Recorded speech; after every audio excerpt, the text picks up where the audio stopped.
Of course, we have a rapid fire section for you as well, hitting a lot of these favorite Yahoo Finance tickers. First up, Apple. Of course, Apple is a key holding inside of Berkshire Hathaway.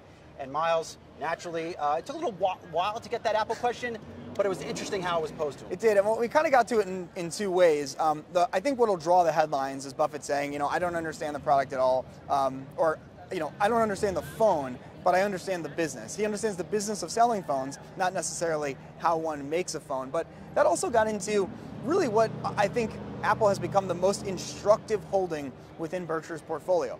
They pay a huge dividend, so every quarter they're getting they're getting a $100 million check, or it's much larger than that, but 9-figure check coming to Berkshire Hathaway. Second thing, they buy back a lot of stock. So Berkshire's holdings in Apple, its percentage of the company that it owns, has gone up organically over time. We saw the announcement on Thursday night from Apple increasing the size of that buyback authorization, so it's going to continue to go up. And it led to this discussion of, how much Apple do you really own? And you look at the equity portfolio, it's about 40%. And Buffett was like, it's not 40%. We own a bunch of other stuff, See's Candies. Garanimals got tons of run today. Kids clothing brand, tons of run today. But basically being like, we're not 35% Apple because our equity holdings are only a small chunk of the whole Berkshire family.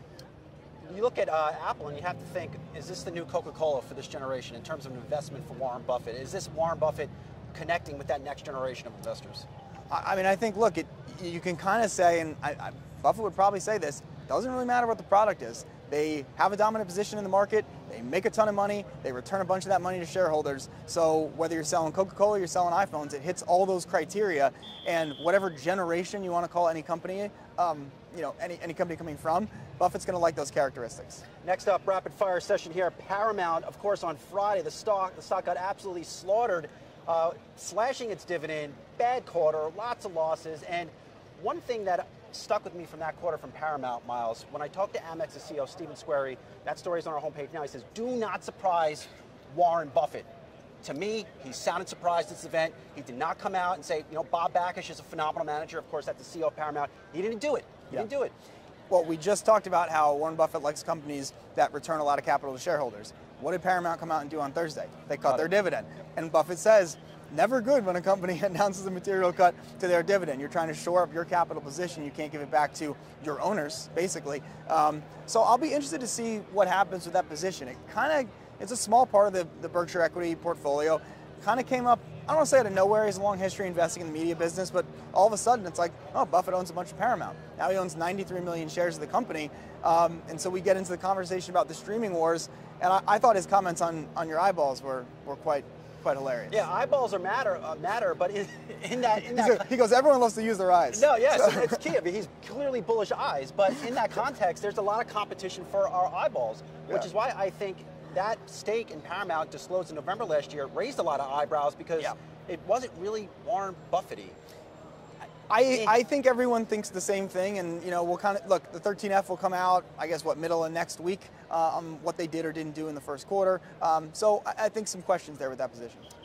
We're keeping it moving here. Taiwan Semiconductor, a position that Buffett took late last year, and then he exited very quickly. Not a very Warren Buffett type of move, but he did heap a lot of praise on that company. Yeah, I mean, I'll kick this one right back to you because you wrote up a quick story for us on this one.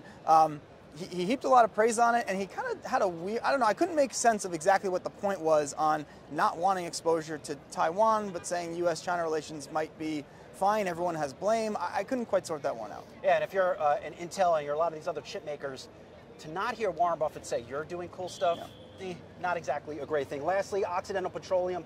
Of course, a lot of investors have been watching Warren Buffett build his position in Occidental Petroleum under the potential maybe goes out and just buys the darn company, but Warren said, unlikely to happen.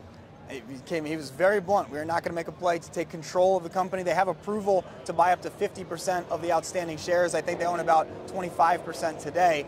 But yeah, there was an analyst that talked to our RNS Foray and Josh Schaefer last week who surmised maybe Vicky Hollub, CEO, would come in and run Berkshire Hathaway Energy when Greg Abel moves on. I mean, maybe that could happen. That's good. But yeah, it was a good one in the story. But Buffett kind of squashing that today. And then final takeaways. Miles, to you first. Really crowded.